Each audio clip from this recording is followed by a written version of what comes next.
আসসালামু আলাইকুম এভরিওয়ান। বেলা শেষে তুমি গল্পের শেষ পার্ট, আর গল্পের শেষে কিছু কথা বলবো, দয়া করে তোমরা সবাই শুনে যেও। তো চলো বেশি কথা না কইয়া গল্প শুরু করা যাক। ফোন রিসিভ করে আঙ্কেল বলল, আমি মাইশার সাথে কথা বলছি, তুমি শুধু শুনবে, ঠিক আছে? কোনো কথা বলবে না।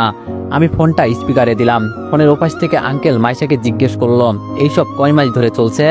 মাইশা কান্না করতে করতে উত্তর দিল, 3 মাস ধরে। আঙ্কেল বলল, হঠাৎ করে তুমি এইসব কাজের সাথে যুক্ত হলে কেন? মাইশা বলল, বাবা তুমি বিশ্বাস করো, আমি যে কিভাবে এই কাজে জড়িত হয়ে গেলাম নিজেও বলতে পারি না।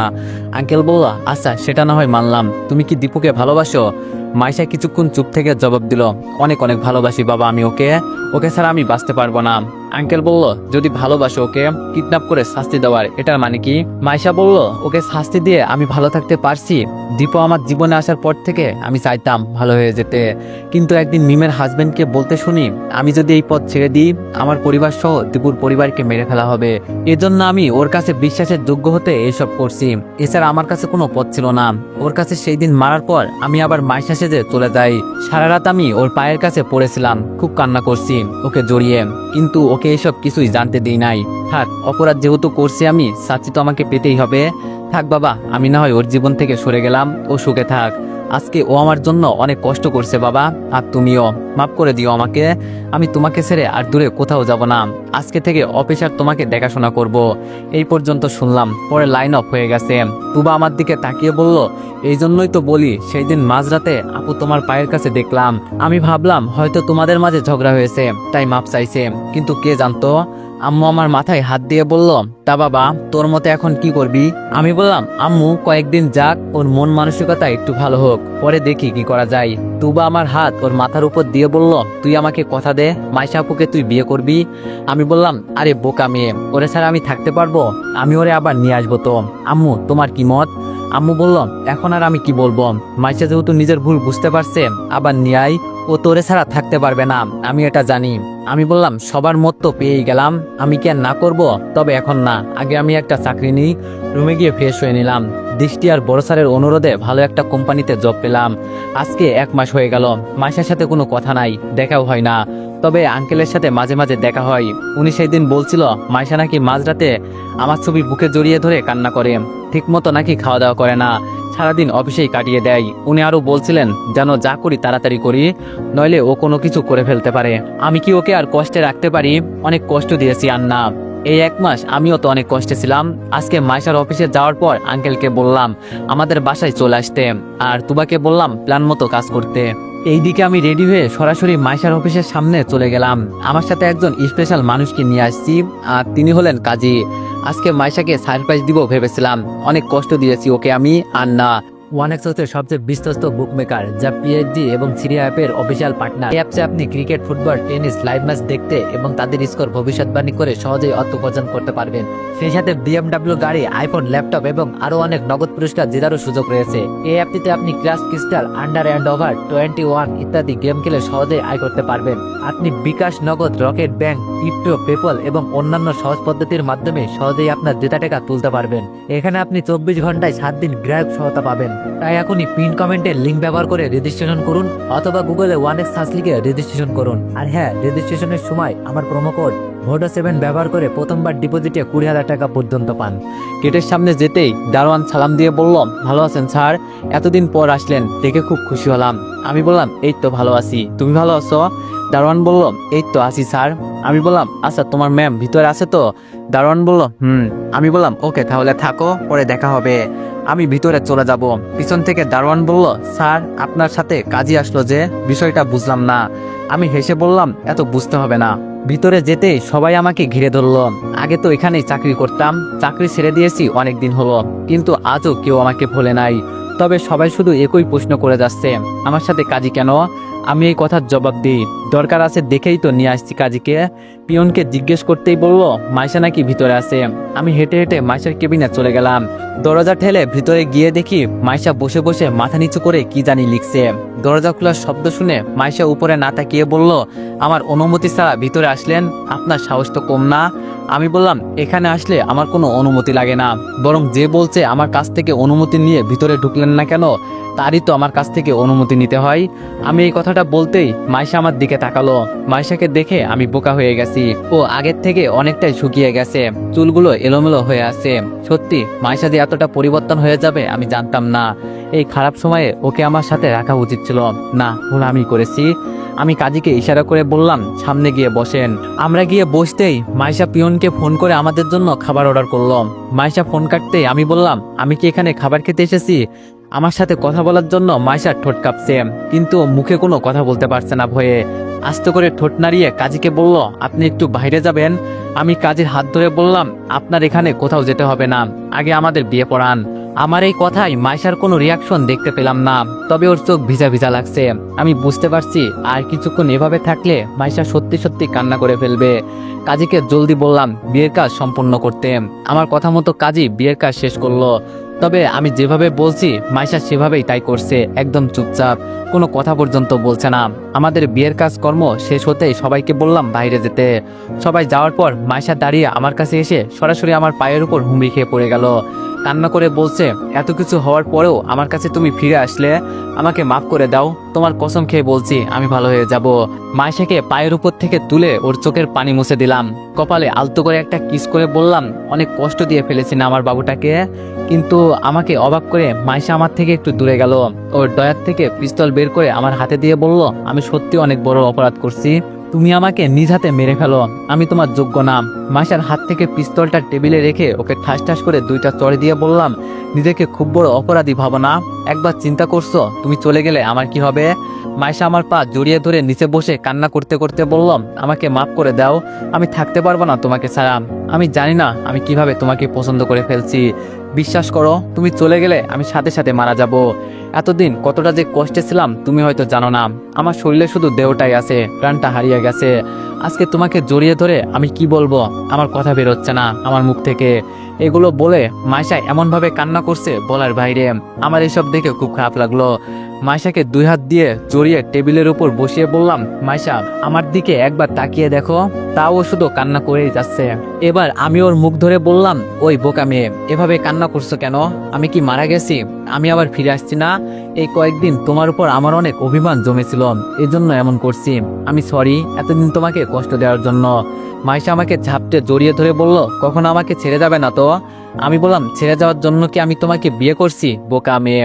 আর কান্না করবে না, দেখো কান্না করে একদম চোখ মুখ ভিজিয়ে ফেলছো, পরে তো আমাকে আবার দৌড়াদৌড়ি করতে হবে যদি অসুস্থ হয়ে যাও।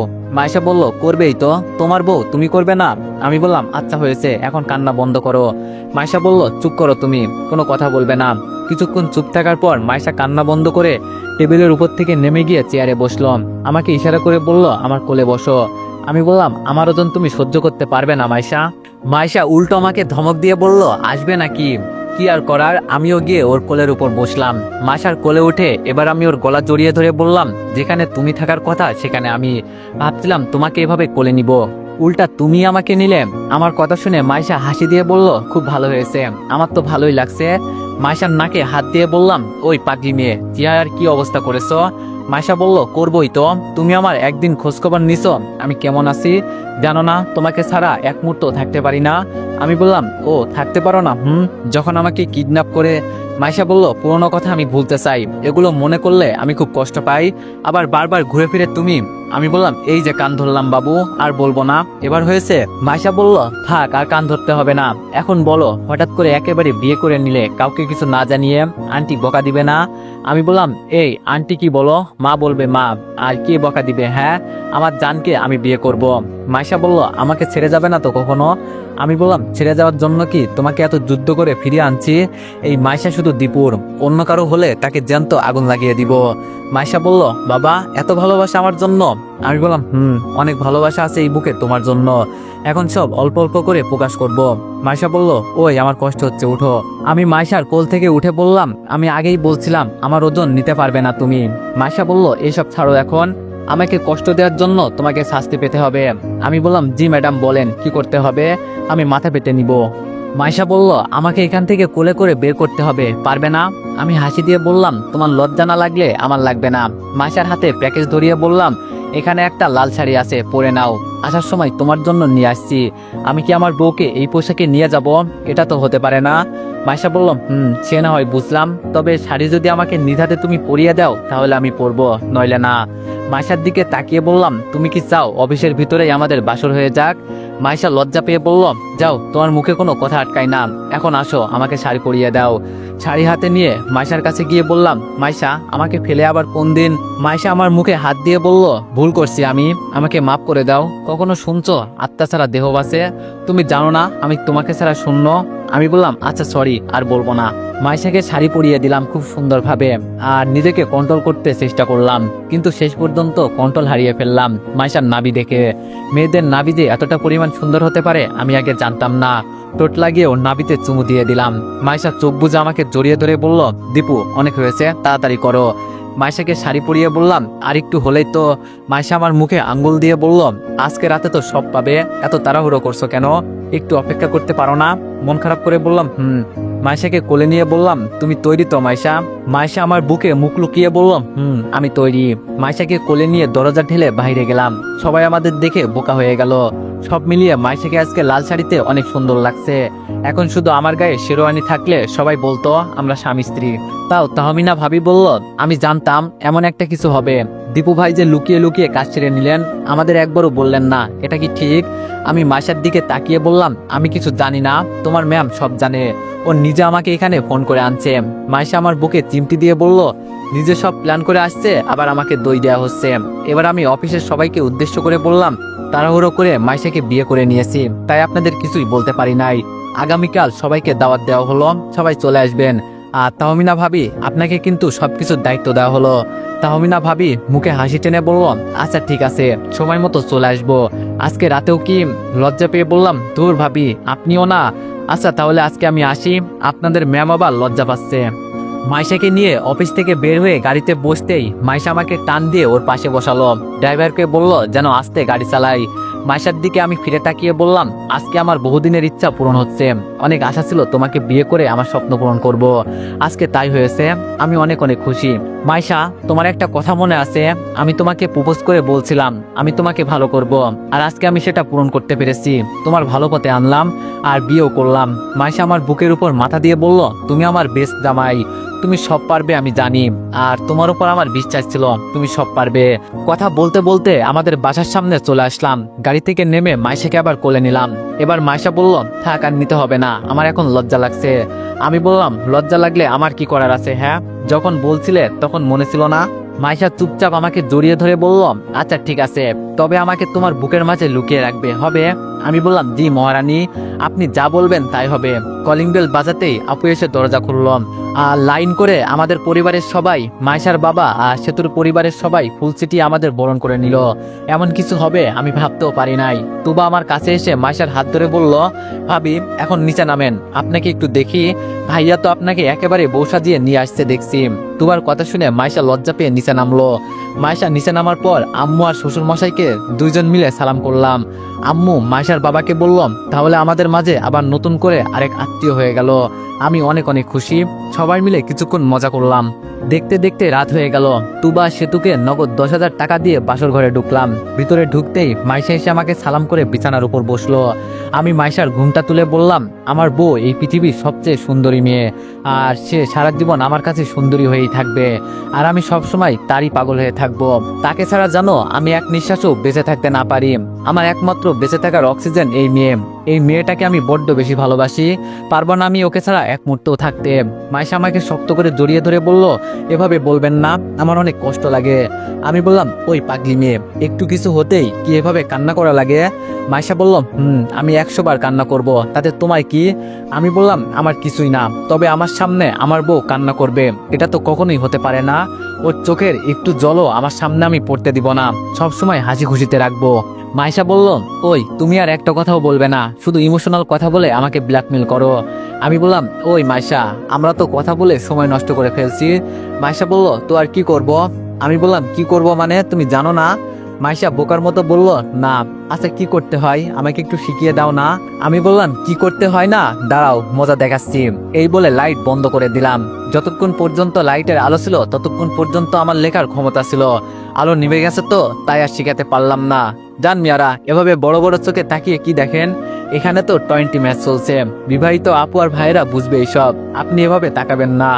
সকালে ঘুম থেকে উঠে দেখি আমার শরীরে একশোতেও কাপড় নেই। রাতের কথা মনে হতেই মুচকে একটা হাসি দিলাম। হঠাৎ রুমের বাইরে থেকে তুবা বলল, ভাইয়া তাড়াতাড়ি ফ্রেশ হয়ে বাইরে আয়, সবাই তোদের জন্য অপেক্ষা করছে। আমি বললাম, আচ্ছা তুবা বল, আমরা আসছি। মাইশার কপালে একটা চুমু দিয়ে বললাম, মাইশা ওঠো। তুবা এসে ডেকে গেল, নিচে যেতে হবে। আর তুমি জানো না আজকে আমাদের বাসায় অনুষ্ঠান আছে? মাইশা আমার গলা জড়িয়ে ধরে ওর মুখের কাছে নিয়ে চুমু দিয়ে বলল, বিরক্ত করো না তো, একটু ঘুমাতে দাও, সারা রাতি তো ঘুমাতে পারি নাই। আমি বললাম, এভাবে বললে হবে না বাবু, পরে আম্মু এসে বকা দিবে, প্লিজ ওঠো। মাইশা এবার আমাকে আরো শক্ত করে জড়িয়ে ধরলাম। বুঝছি এভাবে কাজ হবে না। মাইশাকে সরাসরি কোলে নিয়ে ওয়াশরুমে ঢুকে ঝর্ণার পানি ছেড়ে দিলাম। মাইশা লাফ দিয়ে উঠে বলল, এই কি করছে এটা তুমি? আমি বললাম, এছাড়া কি করব আমি? হ্যাঁ, তোমাকে সেই কখন থেকে ডাকছি, ওটার কোনো নামগন্ধই নাই, তাই সরাসরি এখানে নিয়ে আসলাম। ভালো হয়েছে না বলো, সকাল সকাল গোসল হয়ে গেল। মাইশা আমার কোল থেকে নেমে আমাকে কিল ঘুষি দিয়ে বলতে লাগলো, বদমাশ, শয়তান, বানর। আমি মাইশাকে জড়িয়ে ধরে বললাম, আরে আরে কি করছো, পড়ে যাবে তো। মাইশা বলল, তাই বলে তুমি এমন করবে? আমি বললাম, আচ্ছা সরি। মাইশা বলল, এখন তুমি বাইরে যাও, আমি গোসল করব। আমি বললাম, না হবে না, আজকে দুইজন একসাথে গোসল করব। মাইশা বলল, শুধু রোমান্স করতে চাও না? এত রোমান্স তুমি কোথা থেকে পাও? আগে তো কেমন জানি আনরোমান্টিক ছিলেন, আর এখন তো রোমান্স হঠাৎ কিভাবে কি? আমি বললাম, আমার ভিতরে রোমান্স আছে কি নাই সেটা আমার অডিয়েন্সদের কাছে বলে দেখিও, ওরা সব বলে দিবে। কারণ ওরা আমাকে ভালো করেই জানে এই দীপু কি জিনিস। ছেলেটা ছোট হতে পারে কিন্তু ওর ভিতরে যে কি কি আছে সেটা কেউ জানে না। ফ্রেশ হয়ে নিচে নামতেই আমাদের সবাই এক জায়গায় দাঁড় করিয়ে আম্মু, তুবা, বড় আপু সবাই আমাদের চারিদিকে গোল করে ঘুরতে লাগলো। আমি আম্মুকে প্রশ্ন করলাম, আম্মু এইসব তোমরা কি করছো? আম্মু হাসি দিয়ে বলল, সবাই দেখছে তোদের দুটিটা কেমন, তবে সবার একই মত, তোদের আরো আগে বিয়ে দেওয়া দরকার ছিল। আমাদের মতে তোদের দুটি বেস্ট। বৌমা তুমি আসো, আমি খাইয়ে দিই। আর দীপু তুই দেখ সবাই চলে আসছে কিনা। আমি বললাম, আম্মু আমি কিছু খাবো না, আমার অনেক খিদে পেয়েছে। নাকি তোমার নতুন বৌমাকেই শুধু খাওয়াবে? আম্মু বলল, আরে যা সর তুই, তোকে আর লাগবে না। কি বলো বৌমা? আমি আর কিছু বললাম না, চুপচাপ সরে গেলাম। পরে আম্মু আমাকে সবার সামনে ঝাড়ু দিয়ে পিটাবে। কাজ করতে করতে অনেকটাই সময় চলে গেল। এর ভিতরে অনেকেই চলে আসলো অফিসের। সকাল থেকে নানা ভিড়ের ভিতরে সময় চলে গেল। আমার তেমন কোনো বন্ধু নাই যে তাকে বলবো একটু কাজ করে দিতে, একাই সবকিছু সামলাতে হচ্ছে। পেটে অনেক ক্ষুধা লেগেছে, এজন্য তাহমিনা ভাবিকে বললাম, একটু এই দিকটা সামনে নিবেন, আমি আসছি। দরজা ঢেলে ভিতরে গিয়ে দেখি মাইশা বসে বসে টিকটক দেখছে। আমাকে দেখতে পেয়ে ফোনটা ফেলে দিয়ে দৌড়ে আমার কাছে আসলো। এসে আমার কপালের ঘাম মুছে বলল, তুমি একটু বসো, আমি আসছি। কিছুক্ষণ পর মাইশা খাবার হাতে রুমে ঢুকে বললাম, আমি অনেক অনেক সরি। কি করব বলো, আমি এখানে নতুন বউ হয়ে এসেছি, তোমাকে ডাকও দিতে পারছি না। এই যে সকাল থেকে কিছু খাও নাই, খেতে আসবে না? খিদে পাই নাই তোমার? মাইশাকে আমার পাশে বসিয়ে বললাম, আমি চলে আসলে কাজ করবে কে? আর তুমি খেয়েছো?